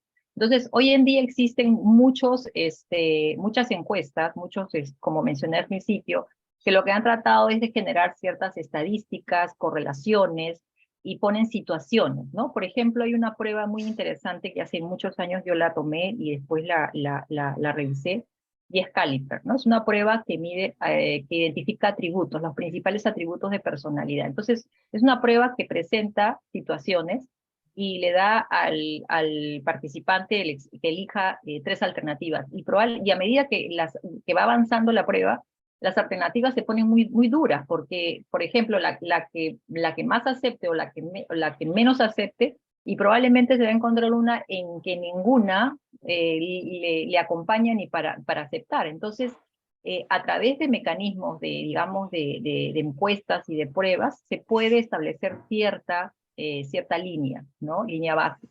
Pero las pruebas cuantitativas son referenciales. Es importante siempre la conducta que uno emite en el momento y esta cómo impacta en la persona con la cual interactúa, ¿no? Entonces, se puede medir a través de pruebas, sí, pero creo que las competencias y las habilidades blandas las podemos ver mucho en el mismo momento, en la situación real en que se está ejecutando la conducta. Gracias, Rosa. Acá tengo otra pregunta para el doctor Gilberto. ¿Cómo lograr que las habilidades blandas de nuestros funcionarios se articulen con los principios corporativos u organizacionales? Aquí es donde aparece el papel fundamental de su líder, porque ese funcionario puede desarrollar muy bien buenas habilidades blandas, pero si no hay la conversación de cómo estamos, a ver, ¿qué seres humanos estamos acá? ¿Cómo hago yo parte, cómo hace cada funcionario parte del propósito, del gran propósito visional? Eso hay que conversar. Lo que pasa es que desafortunadamente cuando planteamos en muchos casos la misión, la visión, los valores, eso casi que es un cuadro que hay colgado allá en la pared de la dirección, pero muchas veces no asimilamos eso adecuadamente y entonces en eso nos tenemos que sentar a conversar, porque hablábamos ahora en esta parte y es cómo yo soy parte del ADN de la institución. Yo soy parte del ADN de la institución cuando yo le aporto mis valores a esta institución para que entre todos logremos sacarlo. Para eso tenemos que hacer conversaciones, para eso tenemos que hacer muchas actividades de trabajo en equipo. Desafortunadamente, a veces por la premura, le paramos muy pocas bolas a eso, pero a eso hay que ponerle cuidado, porque cada vez nos estamos aislando más. Y entonces no somos una cantidad de islas y esas cantidades de islas, pues obviamente cada uno cree poner lo suyo, pero de pronto no está poniendo lo que realmente se necesita en conjunto para lograr una adecuada sinergia. Ahí es donde está la habilidad de generar conversaciones con sentido que tengan los líderes. Los líderes tienen que saber aprender a conversar. A veces conversan para ellos y hay que conversar para todos. Gracias, doctor Gilberto. Tenemos otra pregunta para nuestra magíster Rosa Talavera. ¿Cuál es la metodología que permite identificar conductas inadecuadas y conductas adecuadas en el entorno laboral? A ver, en general, cuando hablamos de conductas inadecuadas y conductas adecuadas, estamos hablando de un patrón, ¿verdad? De determinadas conductas. Entonces, como hemos visto, normalmente siempre tenemos una guía de conductas que las personas emiten que son adecuadas. Sabemos cuáles son las características de una persona, por ejemplo, que realiza una escucha activa. ¿Cómo podemos identificar, por ejemplo, que una persona tiene una mala conducta o una conducta que no necesariamente está vinculada con una escucha activa? Entonces depende mucho del criterio, de la lista, digamos, de conductas asociadas con la habilidad, ¿no? Entonces, conociendo cuáles son esas características que tiene la habilidad, o sea, cómo es una persona que realiza una escucha activa, cómo es una persona con inteligencia emocional, cómo es una persona con buenas relaciones interpersonales, cuáles son sus características. Conociendo eso podemos determinar si la conducta es adecuada o es inadecuada a esa competencia, a esa habilidad, ¿no? O sea, es lo que llamábamos en la definición de competencia que mostré en la presentación de Spencer Spencer, es el criterio diferenciador, ¿no? O sea, de un patrón de conductas donde hay un conjunto de conductas para determinada habilidad que refleja que esa persona tiene esa habilidad. Si es que emite una conducta totalmente disonante con esa habilidad, pues es inadecuada, ¿no? Gracias, magistra Rosa. Bien, tenemos la siguiente pregunta para el doctor Gilberto. ¿Cómo pueden las habilidades blandas, como la creatividad, la empatía y la inteligencia emocional, ser desarrolladas y valoradas en un entorno empresarial cada vez más impulsado por la inteligencia artificial y la automatización? ¿Y cómo pueden estas habilidades complementar el papel de la inteligencia artificial en la toma de decisiones y la resolución de problemas en una empresa en constante evolución? A ver, aquí la pandemia nos trajo un gran problema y fue que nos metió de lleno en la virtualidad. Y entonces veíamos a los que nos tocó facilitar clases virtuales que los chicos prendían el computador y se iban a comer piña a la esquina y estaban durmiendo y estaban haciendo una cantidad de cosas. La inteligencia artificial tiene una gran ventaja que trae la tecnología y es que trae excelente información. El problema es que a veces hay como una pelea, y no tiene por qué haber, hay como una pelea entre lo que es la inteligencia artificial y lo que es la emocionalidad que genera el aprendizaje. El problema es que el método para direccionar el aprendizaje a través de la inteligencia artificial, hay que mezclarle la parte emocional. Eso es el chip que tenemos que cambiar los docentes. Y ahí es donde tenemos que, a pesar de este manejo de la virtualidad, tenemos que meterle la emocionalidad a esto.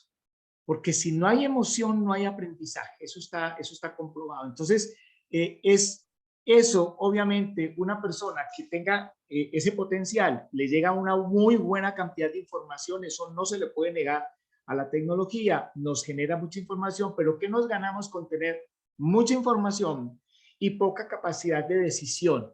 Por eso hay que tener esa adecuada mezcla que sea equilibrada, porque solamente cuando la emocionalidad está bien direccionada, buscando el equilibrio, porque hemos procesado lo que hemos sentido de lo que hemos visto, en esa medida podemos hacernos cargo de lo que está pasando. Lo que pasa es que a veces la inteligencia artificial nos da muy buena información, hay muchos simuladores, hay muchas cosas, pero a veces hay decisiones que hay que tomarlas pensando también en el sujeto que hay al otro lado de la decisión. Y entonces ahí es donde tenemos que recuperar esa parte de la emocionalidad. Y eso va un poquito como a la parte de manejar ahora las temáticas. Hay que mezclarle un poquito de emocionalidad a esta transmisión de la información por la inteligencia emocional. En eso estamos fallando, ahí nos falta. Gracias, doctor Gilberto. Nuestra siguiente pregunta es para Rosa Talavera. ¿La inteligencia emocional se puede desarrollar en adultos con mucho tiempo trabajando? ¿Desde qué edad se debería cultivar en las personas? A ver, el desarrollo de habilidades no tiene límite de edad. Lo importante es, al final, tomar conciencia de que quiere cambiar. Las personas, si quieren cambiar, si realmente deciden cambiar, pueden cambiar. Pero no hay un límite de edad. Probablemente le tome trabajo porque a veces son conductas muy fijadas que tienen fijadas de mucho tiempo, pero no es imposible adaptarlas, no es imposible modificarlas. Como dijimos en la presentación, las conductas son controlables, son modificables, se pueden adaptar, pero hay un punto importante. Si uno quiere hacerlo, lo puede hacer. Es el principio. No podemos forzar a alguien si no toma conciencia, ¿no? Y ahí justamente vienen los grandes fracasos de muchos programas de desarrollo de habilidades, donde piensan que llevando un curso solamente pueden desarrollar las habilidades, cuando realmente se necesita un compromiso realmente sincero de involucrarse en un proceso de cambio profundo, porque estamos poniéndonos el reto de cambiar conductas, adaptarnos, romper creencias. Entonces, es un proceso de transformación profunda que requiere un compromiso, ¿no? Que requiere un compromiso y que requiere que la persona realmente esté auténticamente convencida de que quiere hacerlo, no importa la edad, ¿no? O sea, para desarrollar la inteligencia emocional no es necesario ni ser tan joven ni ser tan mayor. Gracias. Tenemos la siguiente pregunta para el doctor Gilberto. ¿Cómo puede hacer el gestor del talento humano para orientar al personal en la mejor utilización de sus habilidades blandas? Hay un test que inclusive yo lo he manejado, no sé si ustedes lo conocen, desde el famoso test del revelador del cociente mental triádico. Es donde se determina cuáles personas están más dedicadas a pensar, cuáles a imaginar y cuáles al hacer. Eso ayuda mucho a orientar el nivel de competencias blandas en un momento dado. Es más, a través de eso se pueden hacer algunos ejercicios que lo he hecho yo en mis trabajos de consultoría organizacional, y es cómo encontrar esas cadenas de cómo los equipos se apoyan, cuáles son los líderes visibles y cuáles son los líderes ocultos. Esa es una herramienta importante. Si ustedes desean, yo con mucho gusto se las hago llegar si no la conocen. Pero esa herramienta a mí me ha ayudado.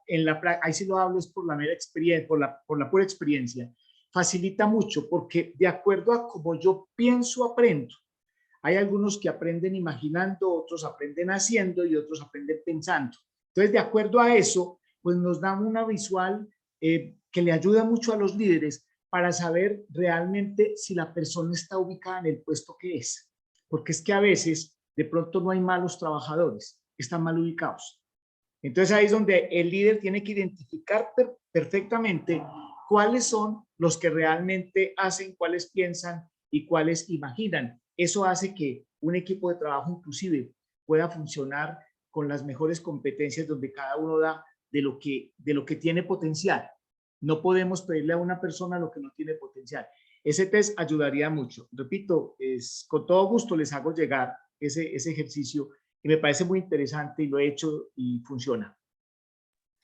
Gracias, doctor Gilberto. Bien, esta pregunta para Rosa Talavera. Es un comentario donde primero nos dice: el éxito de los profesionales se sustenta en los resultados que logren, y esto a su vez en la toma de decisiones que pueda tomar. En este contexto, el conocimiento, la experiencia y habilidades no siempre pueden conducir a los mejores resultados. Hay otro factor que en mi experiencia siempre lo he visto y a mí mismo me ha pasado, se llama intuición. Eso hace la diferencia cuando se tiene que tomar las riendas del negocio. La pregunta es cómo aprender a ser intuitivos. Bueno, es una pregunta bastante interesante, porque dentro de la misma pregunta se menciona 3 aspectos importantes cuando uno está dentro de una organización y toma decisiones, que es el conocimiento de algo, la experiencia previa de determinada acción y la habilidad para tomar decisiones. Pero sin embargo, habla de que la decisión la decisión que toma no necesariamente se basa en esos 3 elementos, sino la intuición. ¿Y qué es la intuición, finalmente? ¿No? Simplemente es predecir, de alguna manera, tratar de predecir lo que puede ser correcto o no en una decisión determinada. Pero esa predicción se basa en función de la experiencia personal que la persona tiene en una situación determinada. Entonces, ¿cómo desarrollar la intuición? Pues al final de cuentas tiene que ver mucho con nuestra propia experiencia pasada. ¿Cuáles son esos elementos que nosotros hemos tenido? Situaciones parecidas, situaciones que nos han llevado a una misma resolución de problema y probablemente tenemos una experiencia previa para tomar esa decisión. Entonces creo que desde mi punto de vista, creo que el ser intuitivo para una decisión es que hemos tenido una experiencia previa, parecida, similar, que nos guía a esa toma de decisiones, básicamente, ¿no? Entonces, ¿cómo aprender? Pues la experiencia nos lleva a eso, ¿no? Yo creo que eso es básicamente, ¿no? En tanto tengamos experiencia, vamos a poder generar y vamos a poder tener mayor repertorio de respuestas a determinadas situaciones, ¿no? Para mí esa es la respuesta, ¿no? No le veo otra, digamos, diferente, ¿no? Yo ahí te agregaría válida, perfecta la respuesta de la profesora Rosa Margarita. Sin embargo, en la medida en que yo aprenda de la vivencia porque le puse la emocionalidad adecuada. Muchas veces nos pasan cosas y vuelve y nos pasa, y vuelve y nos pasa, y vuelve y nos pasa. ¿Qué quiere decir? Lo aprendí. Es decir, no procesé la emoción, la oculté, la negué. Entonces de ahí, cuando yo niego esa emoción, pues obviamente no aprendo. Entonces vuelvo y repito, y vuelvo y caigo en la misma. Y me dice, ¿pero usted qué le pasa? No, es que no he querido aprender. Me he negado el hecho de vivir esa emoción, ese sentir, y por lo tanto no aprendo. A los años vuelvo y hago lo mismo. Claro, y porque además hay un paradigma en mi cabeza que me impide hacer esa modificación de mi conducta, ¿no? Es la emocionalidad y es mi paradigma o mis creencias que me impiden hacer ese avance, ¿no? Pero en la pregunta que nos hace Luis, es justamente eso, ¿no? Que la intuición de él le ha dado resultados. ¿Por qué? Porque probablemente ha tenido situaciones similares y donde ha tomado la misma decisión o ha tomado una acción y le ha dado resultado. Y es la experiencia previa que ha tenido para que eso suceda positivamente, ¿no? Ok. Excelente. Tenemos la siguiente pregunta para el doctor Gilberto. ¿Qué alternativas debería tomar el Estado para el manejo de salud mental debido al estrés laboral, en especial al que padecemos los profesores? A ver, hay una cosa, yo les decía ahora en mi intervención que si hay algo que ha sido descuidado es el talento humano como tal. Uno muchas veces va, miremos el siguiente ejemplo, usted va muchas veces y pregunta dónde queda el área de talento humano y es una oficinita pequeñita que queda por allá en el segundo piso, al lado de la terraza, enseguida hay una bodeguita que tienen por allá, o sea, el mero hecho de la ubicación espacial de las áreas de talento humano indica como cuál es la mentalidad que tenemos con respecto a eso. Entonces, como no se le para bolas tanto al talento humano como tal, pues obviamente no consideramos que ese talento humano necesita ser tratado como talento. Es que cuando hablamos de talento es porque es valioso. Entonces, es como ese descuido que se da. Y en el Estado, lo hablo por mi país, a veces influye mucho el quehacer político para el nombramiento, para el cargo, para todo este tipo de cosas, y a veces se ubican personas por ser el ahijado, que el padrino es el senador tal, etcétera, etcétera, lo ubican en un puesto donde esa persona no tiene el más mínimo conocimiento. Entonces, ese solo hecho comienza a generar unas competencias, comienza a generar una lucha de poderes al interior de la organización. Y es porque simplemente desde la contratación de las personas muchas veces no se da, porque a veces pues sí, en muchos casos hay concursos meritocráticos, pero hay algunos cargos que son ocasionales y demás, y resulta que se quedan ocasionales de por vida porque están apoyados por un político X. Entonces, en el Estado es bien difícil, pero lo fundamental, ¿cuál es? A eso hay que ponerle cuidado, al talento humano. Y no sé si en el Perú pasa igual, pero por ejemplo, las ARL, las compañías de riesgos laborales, que es algo que hay que manejar, ellos tienen la obligación de hacer prevención de riesgo psicosocial. Lo que pasa es que muchas veces no lo pedimos. Entonces son cosas, a veces desconocimiento de las áreas de talento humano, para que realmente le pongamos cuidado a esta prevención del riesgo psicosocial. Prevenimos el riesgo físico muchas veces, pero el riesgo psicosocial no le ponemos cuidado. Y resulta que el riesgo psicosocial ¿Por qué no se le pone cuidado muchas veces a las compañías de seguros? Porque es que el efecto no es inmediato, el efecto es en unos tantos años. Y como ellos manejan probabilidades, ellos dicen, no, en 10 años esa persona ya no está aquí. O sea, que no le pongamos tanto cuidado. Entonces ahí es donde está, que si las jefes de talento humano se fortalecen en eso, pues hay que comenzar por ahí, a hacer prevención de riesgo psicosocial para evitar ese tipo de situaciones de estrés permanente. Y con los docentes, pues obviamente sí hay que hacerlo el doble, porque es que no es lo mismo que usted tenga 40 niños bien inquietos todos y sin saber qué hacer con ellos ante eso obviamente, eso chifla a cualquiera. Entonces son cosas que hay que poner cuidado especial. Sí, un poco complementando lo que dice el profesor, acá, por ejemplo, en el Perú, hay una ley de seguridad y salud en el trabajo, ¿no? Que no solamente protege, digamos, a los empleados en términos de los riesgos físicos, llámese el ambiente laboral, sino también de los psicolaborales, donde el empleado tiene que tener una evaluación justamente de esa calidad, digamos, de ambiente laboral, ¿no? Que no sea, digamos, complicado y que afecte su estado mental. Sí hay una ley, y es más, esa ley, claro, y esa ley se tiene que aplicar, y esa ley, hoy en día existen muchas inspecciones a nivel del gobierno que las realiza, y todas las organizaciones públicas y privadas tienen que cumplirlas, ¿no?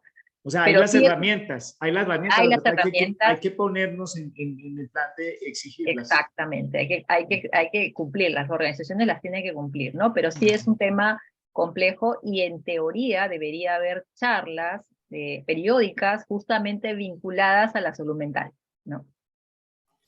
Bien, gracias. Tengo aquí una pregunta para Rosa. Las presentaciones han sido muy interesantes, pero me gustaría que, centrándonos en el tema de la conferencia, ¿cuáles serían las pautas para cómo me convierto en un líder político para ganar las elecciones, para dirigir eficientemente y eficazmente una institución pública? Bueno, es una pregunta bien abierta y bien amplia, ¿no? Que implica varias cosas, ¿no? En realidad, hoy en día nosotros, creo que como país, y Colombia no es la excepción, creo que, pero especialmente nuestro país ha venido atravesando una crisis política, y creo que de alguna manera tenemos una radiografía del líder político que no quisiéramos tener a futuro, ¿no? Entonces, creo que al final aquí viene el contraste, ¿no? O sea, ¿qué líder político nosotros queremos en una institución del Estado?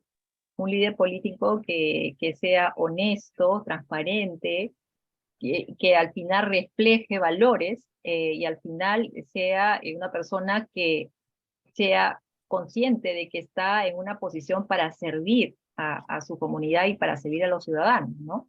Entonces creo que son elementos que al final trascienden, y además de todos los que hemos hablado acerca de la emocionalidad y las habilidades blandas, creo que hay un elemento importante, que es el tema de valores y el tema de ética. Creo, desde mi perspectiva como ciudadana y de todo lo que yo he podido observar a lo largo de estos meses, es que un líder político tiene que ser una persona que refleje un real interés por la sociedad, por los ciudadanos, y un comportamiento altamente ético, ¿no? Entonces creo que ese es el alto estándar, y ganar las elecciones, pues no manejo marketing político, tengo un colega que ve marketing político, pero realmente para mí los principios morales son, creo que, fundamentales, y también es un elemento importante, es una competencia, ¿no? Los valores son importantes incorporarlos, y para mí eso es importante. Lo hablo desde mi posición como ciudadana, más que como la persona que ha dado esta charla, porque creo que es el reflejo de lo que todo ciudadano aspira a tener de un líder político, ¿no? Ese es Yo le agregaría una cosa, y es que, sin ser demagogo, que interprete la cultura del público al cual va a direccionar. Eso Exacto. Es fundamental. Que lea la realidad, ¿no? Ajá. Que realmente lea la realidad. Okay. Bueno, es un poco difícil pedir a los políticos que no sean demagogos. Sí. Bien, para finalizar tenemos una última pregunta que se la voy a hacer al doctor Gilberto. Si no existe límite de edad para adaptar las habilidades blandas, ¿cómo se puede trabajar en una entidad para diseñar programas de retiro digno? La siguiente pregunta, ¿cómo diseñar estrategias de bienestar y desarrollo basadas en evidencia y conectadas con la misión y la visión de la organización? A ver, aquí hay algo y es que las capacitaciones de tipo experiencial generan mucho mejores resultados. Cuando la formación es experiencial, qué bueno que todas las capacitaciones se puedan hacer de manera experiencial. Porque cuando aprendemos con el cuerpo, aprendemos y se nos queda. Entonces, es algo que hay que volver a tomar, que ahí sí riñe un poquito con lo virtual, porque lo virtual no da dificultad para manejar esa visión experiencial de las cosas. Pero las capacitaciones o los eventos de formación de tipo experiencial ayudan mucho. Lo que pasa es que eso tampoco es para hacerlo todos los meses. La idea es que debe haber una dinámica al menos unas 3, 4 veces al año, ¿ya? Pero que haya como un sentido de hacerlo. ¿Cuál es el problema que pasa? No, me pasa, voy a una entidad, no, aquí el problema es que hay problemas de comunicación y trabajo en equipo. Entonces creen que con hacer una charlita de 2 horas, ya con eso estuvo solucionado el problema. Eso hay que montar un programa, en esto hay que invertir un poquito de presupuesto en esto, porque es el presupuesto que invertimos en la gente, hay retorno, beneficios después de eso. Entonces la idea es que esto no debe ser actividades sueltas, sino programas específicos que contemplen una secuencia, repito, no para hacerlas cada mes, que se hagan 3 en el año, perfecto, pero que haya una secuencia, la una a continuación de la otra, y que estemos manejando fundamental, una identidad con respecto al lenguaje organizacional. En esto es donde fallamos mucho. El lenguaje de las organizaciones es uno y las personas muchas veces van por otro lado totalmente distinto. Entonces, por ahí tenemos que manejarlo como un proceso, no como actividades sueltas. Muchas gracias, doctor Gilberto. Bien, les agradezco a cada uno de los panelistas por su asistencia, la buena disertación. Nos vamos con mucha información para poder reflexionar. También aprovecho para pedirle a cada uno de los asistentes nos colaboren en resolver nuestra encuesta de valoración de este primer evento académico del año 2023. Y esto pues nos va a permitir mejorar futuros eventos que ya tenemos en cartera. Bien, les agradezco muchísimo y antes de finalizar les pido que por favor enciendan su cámara para poder tomar la foto de recuerdo.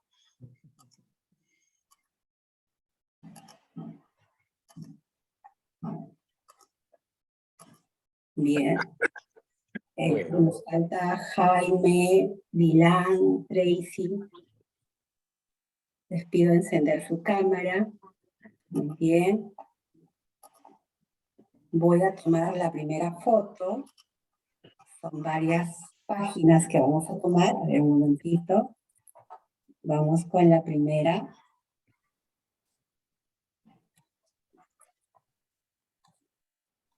Voy con la segunda.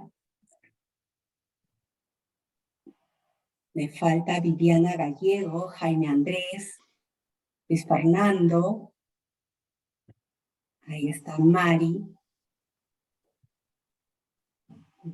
Nos falta Jaime Andrés, Omarizo, Darleysi, John Madrid. Ahí está Omar, ya encendió su cámara. Indra, Juliet. Ahí tenemos a Carlos Carreño, que también encendió la cámara. Mucho gusto, me da mucho placer verlos a través de este medio, conocerlos. Tenemos a Laura Sofía. Muy bien, vamos a la siguiente toma. Sonrisa. Y ahora vamos con la tercera toma.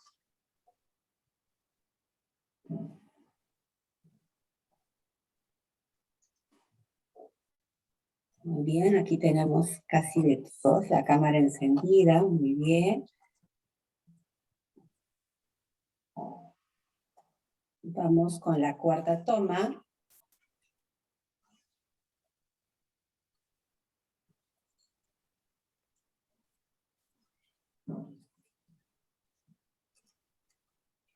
Y finalmente, con la última.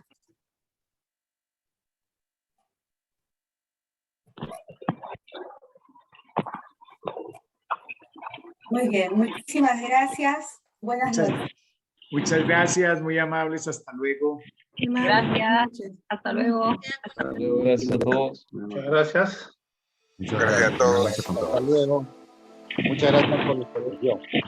Muchísimas gracias a la Universidad San Ignacio de Loyola por este espacio. Y de verdad un abrazo fraterno. Seguiremos construyendo conversatorios, seguiremos construyendo en torno a las habilidades blandas.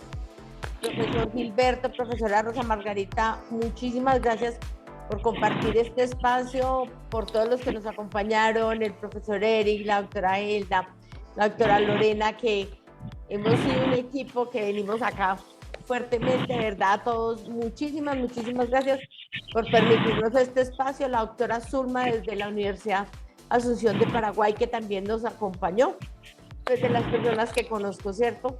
Entonces, pues no, todos bienvenidos a la Universidad San Ignacio de Loyola, muchísimas gracias a la SAT por permitirnos compartir también sus aprendizajes y un abrazo, feliz noche. Gracias, Sandra. Feliz noche. Muchas gracias. Gracias.